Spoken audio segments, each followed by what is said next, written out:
لا جناح عليكم إن طلقتم النساء ما لم تمسوهن أو تفرضوا لهن فريضة ومتعوهن على الموسع قدره وعلى المقتر قدره متاعا بالمعروف حقا على المحسنين. وإن طلقتموهن من قبل أن تمسوهن وقد فرضتم لهن فريضة فنصف ما فرضتم إلا أن يعفون أو يعفو الذي بيده عقدة النكاح وأن تعفوا أقرب للتقوى ولا تنسوا الفضل بينكم إن الله بما تعملون بصير. حافظوا على الصلوات والصلاة الوسطى وقوموا لله قانتين. فإن خفتم فرجالا أو ركبانا فإذا أمنتم فاذكروا الله كما علمكم ما لم تكونوا تعلمون. والذين يتوفون منكم ويذرون أزواجا وصية لأزواجهم متاعا إلى الحول غير إخراج فإن خرجن فلا جناح عليكم فيما فعلن في أنفسهن من معروف والله عزيز حكيم. وللمطلقات متاع بالمعروف حقا على المتقين كذلك يبين الله لكم آياته لعلكم تعقلون.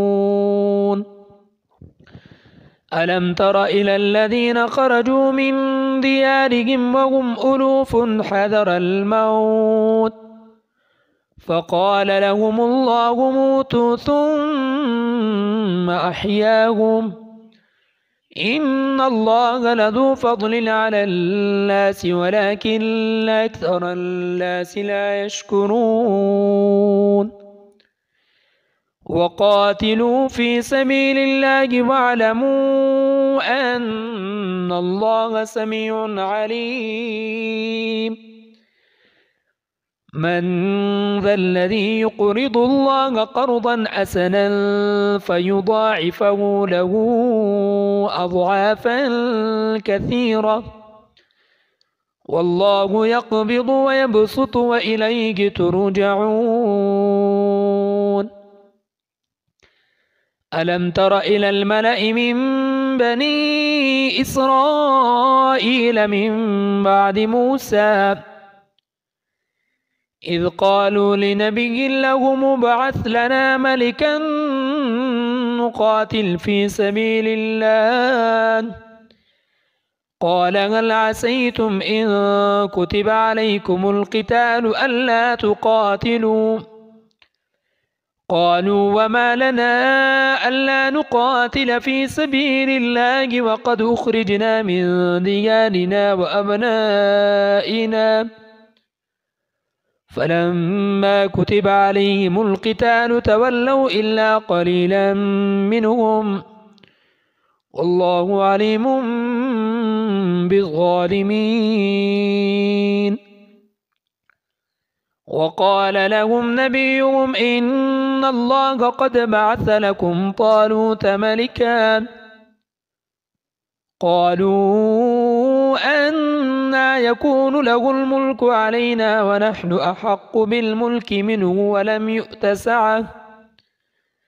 ولم يؤت سعة من المال قال إن الله اصطفاه عليكم وزاده بسطة في العلم والجسم والله يؤتي ملكه من يشاء والله واسع عليم. وقال لهم نبيهم إن آية ملكه أن يأتيكم التابوت فيه سكينة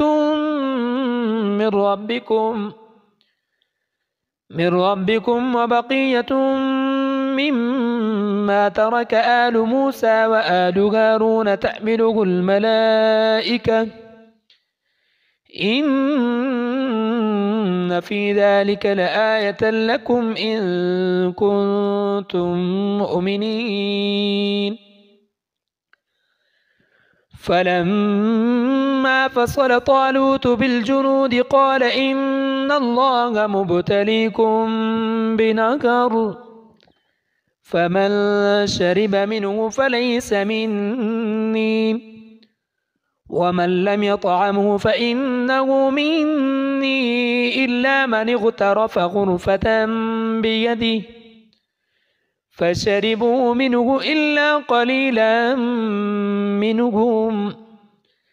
فلما جاوزه هو والذين آمنوا معه قالوا لا طاقة لنا اليوم بجالوت وجنوده. قال الذين يظنون أنهم ملاقو الله كم من فئة قليلة غلبت فئة كثيرة بإذن الله والله مع الصابرين. ولما برزوا لجالوت وجنوده قالوا ربنا أفرغ علينا صبرا وثبت أقدامنا وانصرنا على القوم الكافرين.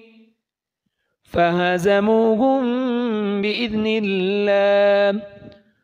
وقتل داود جالوت وآتاه الله الملك والحكمة وعلمه مما يشاء ولولا دفع الله الناس بعضهم ببعض لفسدت الأرض ولكن الله ذو فضل على العالمين. تلك آيات الله نتلوها عليك بالحق وإنك لمن المرسلين.